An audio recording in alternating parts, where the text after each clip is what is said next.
ஒரு டோஸ்ட் பண்ண மாதிரி டோஸ்ட் பண்ணுறோம்.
லைட்டா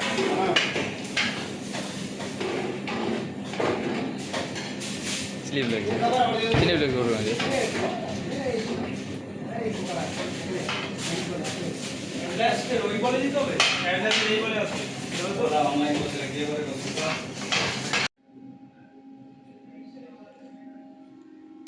ஷெஃப் குமார் பேசுகிறேன். இது வந்து கிம்சி சலாடு. இது ஹோம் ஸ்டைலில் பண்ணியிருக்கிறேன். ஏன்னா இது வந்து வீட்டில் வந்துட்டு நீங்கள் பண்ணி பார்க்கலாம். இது ஏன்னா ஹோட்டலில் வந்துட்டு பண்ணோமா அது வந்து ரொம்ப இன்க்ளூடிங் பண்ணுவாங்க. இதில் வந்து ஆயில் கிடையாது, எதுவுமே கிடையாது. இது வந்து கிம்சி சலாடுன்னா வந்துட்டு இது கொரியர் டிஷ்ஷில் வந்து பண்ணுறது. இது நம்ம நம்ம வீட்டில் கூட இது ஹோம் பண்ணலாம். இது அதனால் நான் ட்ரை பண்ணியிருக்கிறேன். இது நியூ ஸ்பெஷல். இது வந்துட்டு இதற்கு வந்து இன்க்ளூடிங் என்னான்னு போட்டிருக்கோங்கன்னா, ஃபஸ்ட்டு வந்துட்டு மாங்காய் எடுத்து நைஸாக கட் பண்ணிக்கணும். ஒரு முள்ளங்கி எடுத்துக்கணும். முள்ளங்கி நல்லா பீல் பண்ணிட்டு அது முள்ளங்கி நைஸாக கட் பண்ணி எடுத்துக்கணும். ஒரு கேரட் எடுத்துகிட்டு அது நைஸாக பீல் பண்ணிவிட்டு கட் பண்ணிக்கணும். அதுக்கப்புறம் ஸ்ப்ரிங் ஆனியன் கொஞ்சம் எடுத்துக்கிட்டு அது வந்து க்ளீன் பண்ணிவிட்டு வாஷ் பண்ணிவிட்டு கட் பண்ணி எடுத்து ஒரு இதில் வந்து ட்ரையில் கட் பண்ணி நைஸாக வச்சுட்டு ஒரு சால்ட்டு வந்துட்டு கொஞ்சம் ஒரு 2 ஸ்பூன் சால்ட்டு போட்டு நல்லா மிக்ஸ் பண்ணிவிட்டு ஊற வச்சிடணும். இப்போ எப்படி நம்ம எதனா அரிசி ஊற வைக்க சொல்லுவோம், அந்த ஊற வைக்கல அந்தமாரி கொஞ்சம் ஒரு 15 மினிட்டு இதை நம்ம ஊற வச்சோமா இது எல்லாமே தண்ணி இறங்கும்.